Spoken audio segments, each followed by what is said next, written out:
Hello. जय हिंद प्यारे साथियों। देखिए आज हम लोग देखने वाले हैं क्लास 12th फिजिक्स का 35 अति महत्वपूर्ण क्वेश्चन जो आपके बोर्ड परीक्षा के लिए काफी ज्यादा महत्वपूर्ण है। तो प्यारे बच्चों जितने भी क्वेश्चन करवाऊंगा अच्छे तरीके से तैयार कर लीजिए क्योंकि आपके आगामी बोर्ड परीक्षा के लिए काफी ज्यादा महत्वपूर्ण है। प्यारे बच्चों अगर आप भी 2026 में फिजिक्स का एग्जाम देने वाले प्यारे बच्चों तो ये वीडियो काफी ज्यादा महत्वपूर्ण है, पहले ही बोल दिया। ठीक है, तो चलिए फटाफट शुरुआत करते हैं प्यारे बच्चों। साथ में चैनल से पहली बार जुड़ते हैं तो चैनल को सब्सक्राइब कर लेना है क्योंकि इस वीडियो में मोस्ट VBI 35 ऑब्जेक्टिव देखेंगे, 70 नहीं 35, क्योंकि मोस्ट सेलेक्टेड क्वेश्चन है ये। ठीक है, अच्छे तरीके से तैयार कर लीजिएगा। तो चलिए फटाफट शुरुआत करते हैं और 100% लाने वाला क्वेश्चन ही करवा देंगे। ठीक है, एग्जाम में डायरेक्ट मिले वो क्वेश्चन है। तो आइए प्यारे बच्चों फटाफट से शुरुआत करते हैं, पूरे मन से देखेगा और जहां पर दिक्कत होगा तो कमेंट करके बताएगा और आपको पहले से आंसर पता हो तो नीचे चैट बॉक्स में कमेंट करते चलिएगा। ठीक है, और साथ ही प्यारे बच्चों चैनल को सब्सक्राइब करके बेल नोटिफिकेशन दबा लेना और व्हाट्सएप ग्रुप में आपको जुड़ जाना आपको व्हाट्सएप मैसेज करके। ठीक है, ये नंबर है प्यारे बच्चों, इस नंबर को व्हाट्सएप मैसेज करना है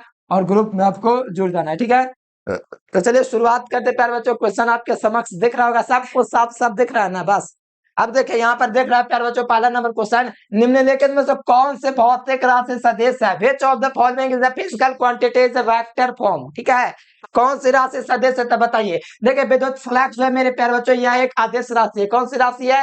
स्केलर क्वांटिटी है, आदेश राशि है। विद्युत विभव भी एक आदेश राशि है और प्यारे बच्चों वैद्युत स्थितिज ऊर्जा भी आदेश राशि है। लेकिन वैद्युत क्षेत्र की तीव्रता जो है ना, ये एक सदिश राशि है जिसका फॉर्मूला होता है E बराबर F बटे क्यू बल बटे आवेश। ये फॉर्मूला होता है, यह एक सदिश राशि होता है, इसलिए right answer option number D हो जाएगा। और इसका मात्रक जो होता है बच्चों न्यूटन बटे कूलम होता है, ध्यान रखिएगा। ठीक है, बहुत मस्त मस्त क्वेश्चन है, अच्छे तरीके से तैयार करना है तो पूरा देखिएगा। ठीक है, और इसका मात्रक वोल्ट मीटर होता है, इसका मात्रक जूल होता है, इसका मात्रक वोल्ट होता है। ठीक है, और इसका मात्रक न्यूटन बटे कूलम या तो वोल्ट बटे मीटर, और यह एक सदिश राशि है। ठीक है, चलो आज अगला क्वेश्चन आ जाइए।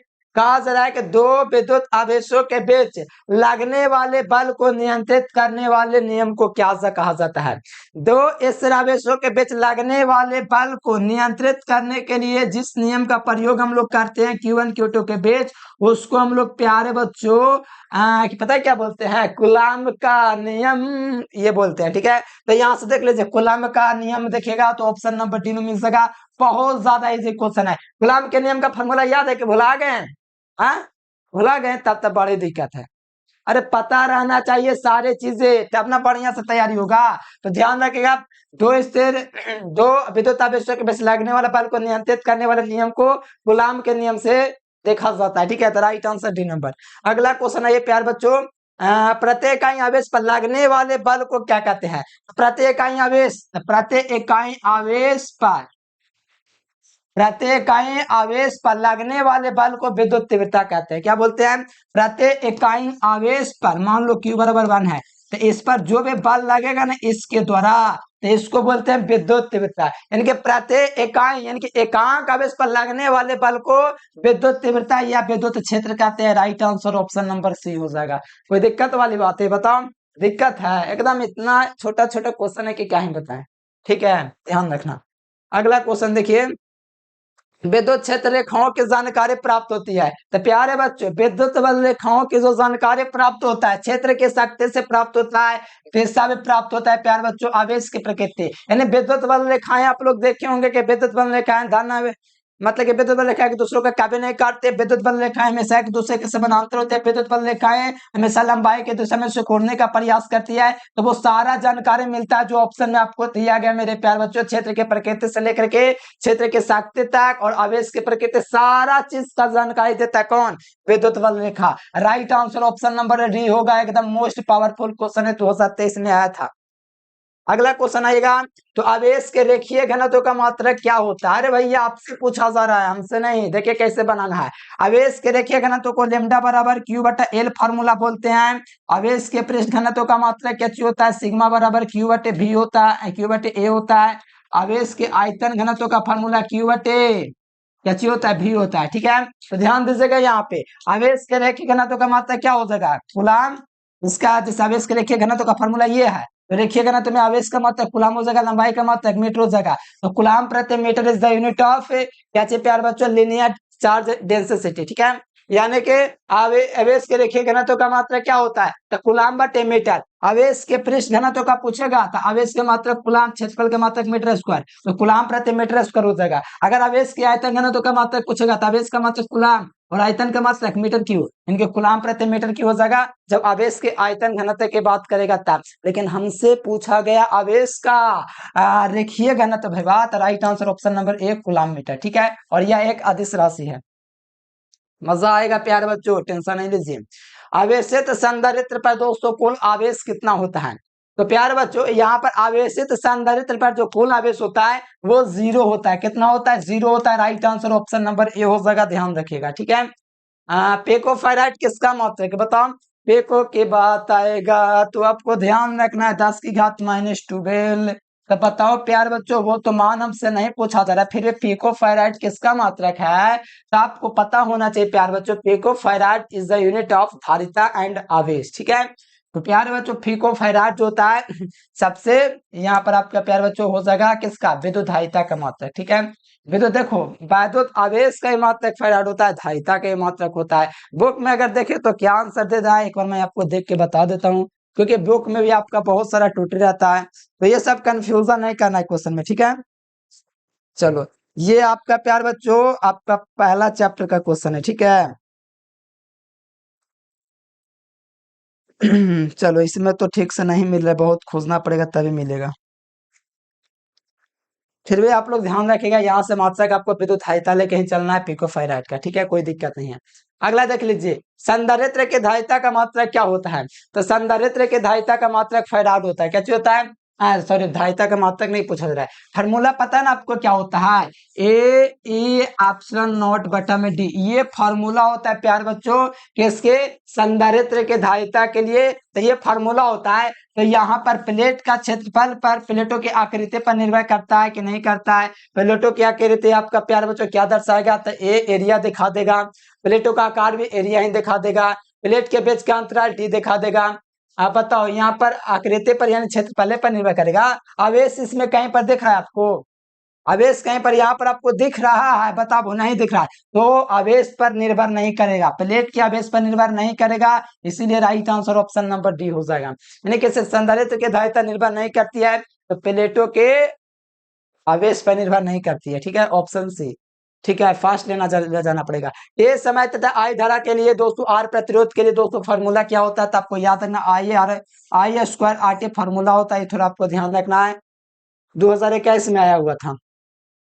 कारण प्रतिरोध में दोस्तों पूछा जा रहा है किसका मान, तो हरे रंग का, तो बीबी रॉय जी को याद कीजिएगा कि हम आपको याद दिलाते, बताओ बीबी रॉय जी का ट्रिक क्या था, baby Roy ji but very good wife, baby Roy जे बट वेरी गुड वाइफ, ये 0 1 2 3 4 ये लो 5, लो 5 हो जाएगा प्यार बच्चों। हरे रंग के लिए कारण प्रतिरोध का कलर कोड का मान कितना होता है, 5 होता है। द राइट आंसर क्या हो जाएगा, ऑप्शन नंबर प्यार बच्चों सी हो जाएगा। कारण प्रतिरोध के हरे रंग का जो मान होता है वो आपका प्यार बच्चों 5 हो जाएगा, ठीक है, ऑप्शन सी। अगला देखो, कारण प्रतिरोध के पीले रंग का मान क्या है, अरे भैया बेबी रॉय जी को याद कर लीजिए, बेस से ब्राउन 0, ये ब्लैक के लिए ब्लैक के लिए 1, ब्राउन के लिए ब्लैक के लिए 0, ब्राउन के लिए 1, बे बे रेड के लिए 2, रेड पूछा जा रहा है नहीं, और ओ पाई बे बे रॉय, ये ओ ऑरेंज के लिए 3, येलो के लिए 4, नहीं मिला अभी तो, हाँ येलो मिल गया 5, ये 4 होता है प्यारे बच्चों पीले रंग के कारण प्रतिरोध का कलर कोड का मान। राइट आंसर डी नंबर, ये ट्रिक है बेबी रॉय जे बट वेरी गुड वाइफ, ठीक है, ये ट्रिक है, इसी से याद रहेगा। Right answer option number D हो जाएगा, ध्यान रखिएगा। अगला क्वेश्चन कहा जा रहा है कि विद्युत का सबसे अच्छा चालक निम्नलिखित में से कौन है, तो विद्युत का सबसे अच्छा चालक जो मेरे प्यारे बच्चों चांदी है, क्या चाहिए, सिल्वर है विद्युत का सबसे अच्छा चालक, है ना। प्रतिरोध के समानांतर क्रम में जो राशि निम्नलिखित में से समान रहती है, प्रतिरोधों के समानांतर क्रम में वो कौन राशि है, तो प्रतिरोधों के समानांतर क्रम में जो समान रहते हैं वो पोटेंशियल डिफरेंस है, विभवांतर है। लेकिन प्रतिरोधों के श्रेणी क्रम में पूछेगा ना तो धारा होगा, ठीक है। अगर संधारित्रों के श्रेणी क्रम में पूछेगा तो आवेश होगा, बात को ध्यान रखिएगा, ठीक है। तो यहाँ से पूछा जा रहा है प्रतिरोधों के समानांतर क्रम में कौन राशि समान रहती है, तो विभवांतर समान रहती है, और बहुत अच्छे तरीका से परिभाषा करवा करके हम प्रूफ भी आपको करके दिखाए हैं। एक वोल्ट किसके बराबर है? तो फार्मूला भैया आपको पता होगा, एक वोल्ट बराबर क्या होता है? V बराबर W बटे Q होता है, ठीक है। तो कार्य का मतलब जूल हो गया, नीचे में आवेश का मतलब कुलाम हो गया। जूल बटे कुलाम देख लीजिए, ऑप्शन नंबर बी हो जाएगा। क्या हो जाएगा? जूल बटे कुलाम is the unit of 1 volt, ठीक है, ऑप्शन नंबर बी। अगला क्वेश्चन देखिए, एकदम ललका दबा के मन हल्का कर ले रहेगा, ठीक है। अगला देख लीजिए, कहा जरा है प्यार बच्चों, लाल रंग के लिए प्रतिरोध पूछा जरा है। तो बेबी रॉय जी का आपका फॉर्मूला यूज होगा 0 1 2, ये रेट के लिए 2 हो गया, ठीक है। तो रेट के लिए 2 हो गया, तो right answer option number C हो जाएगा। ब्लैक का 0, ब्राउन जो भूरा कलर होता है उसका 1, रेड के लिए 2, ऑरेंज के लिए 3, येलो के लिए 4, ग्रीन के लिए 5, ब्लू के लिए 6, बैगनी के लिए 7, धूसर के लिए 8, सफेद के लिए 9 हो गया, ठीक है। तो ऑप्शन नंबर सी हो जाएगा।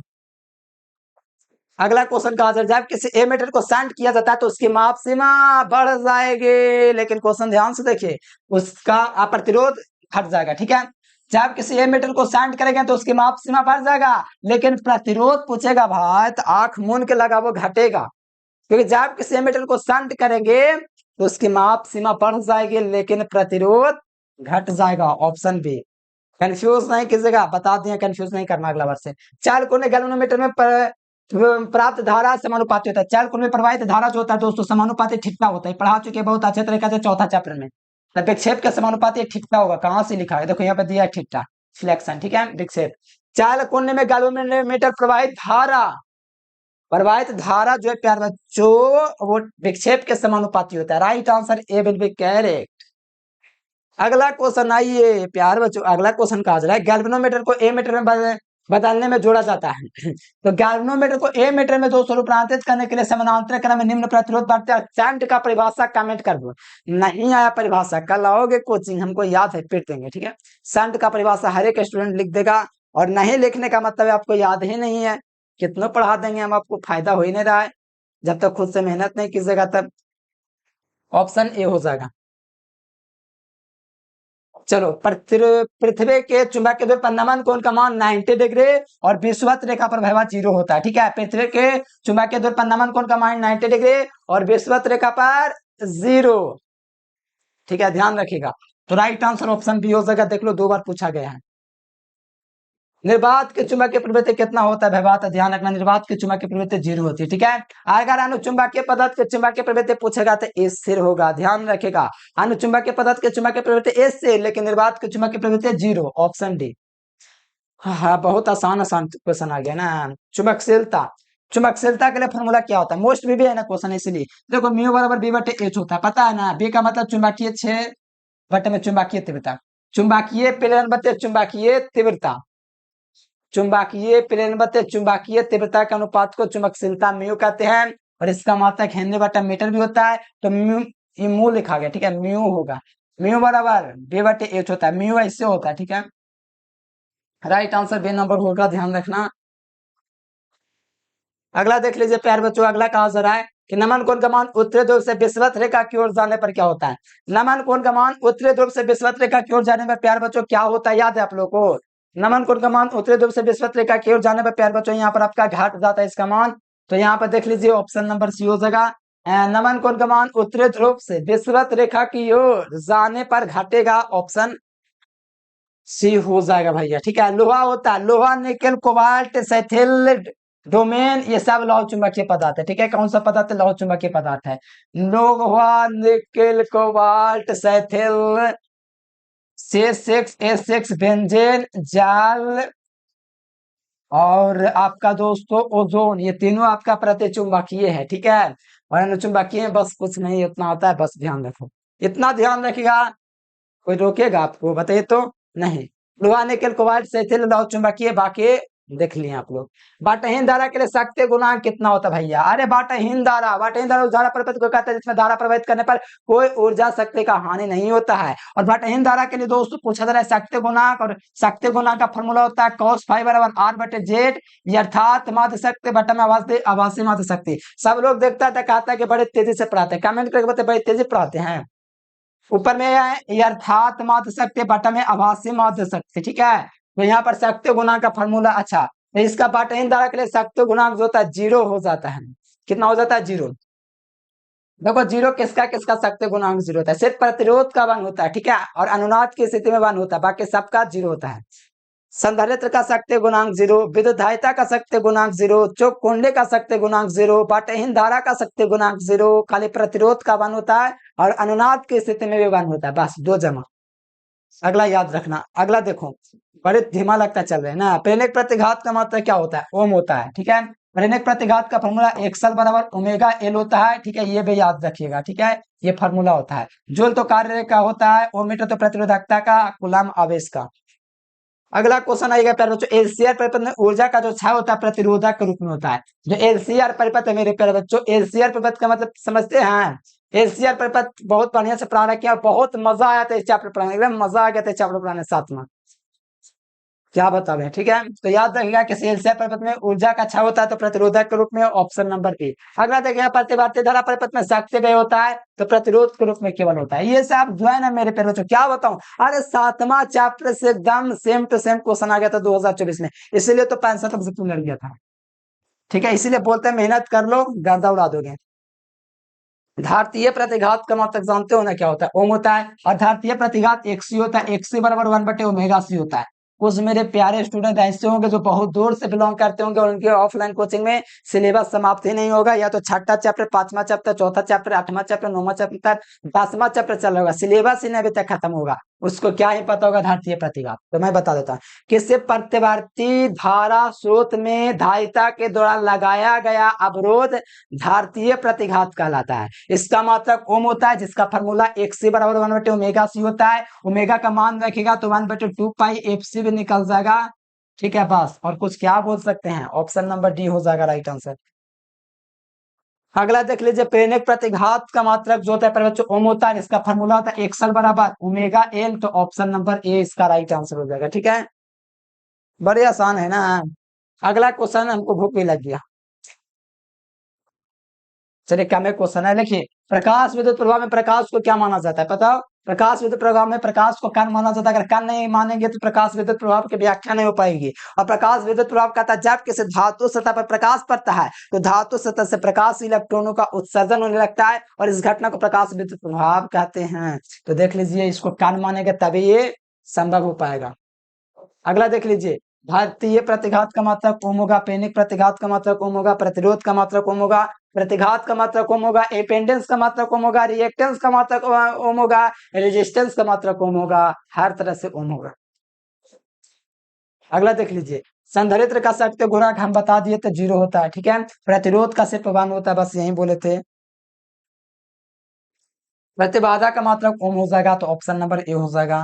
प्यारे बच्चों 36 नंबर क्वेश्चन आपके लिए ना है, बताओ, भारत के लिए जो प्रतिवर्ती धारा की आवृत्ति है जो प्यारे बच्चों 1 सेकंड में कितना हर्ज पूरा करता है, ये आप लोगों को कमेंट करना है, ठीक है।